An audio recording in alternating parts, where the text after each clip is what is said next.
નમસ્કાર, શો ટાઈમમાં આપનું સ્વાગત છે. ભાવનગરના દેવુબાગ વિસ્તારમાં આવેલ વીજ કંપનીના થાંભલામાં આગ લાગતા ફાયર વિભાગની ટીમે બનાવ સ્થળે પહોંચી આગ બુઝાવી હતી.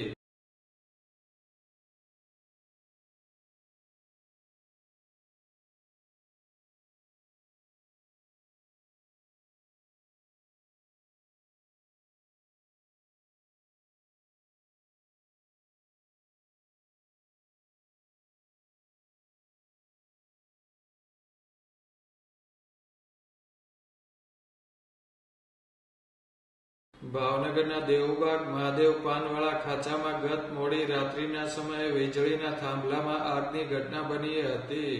આ બનાવની જાણ થતાં ફાયર વિભાગ અને પીજીવીસીએલની ટીમ બનાવ સ્થળે પહોંચી હતી.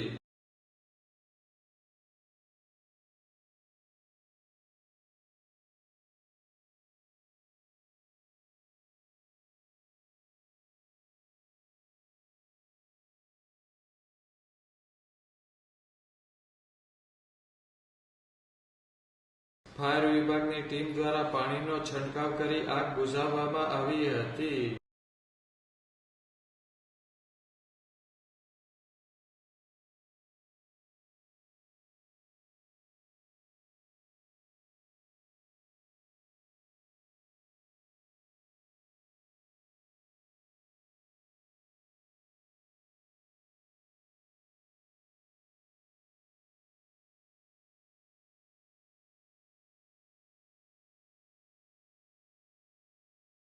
આગ બુઝાવ્યા બાદ વીજ કંપની દ્વારા મરામતની કાર્યવાહી હાથ ધરવામાં આવી હતી.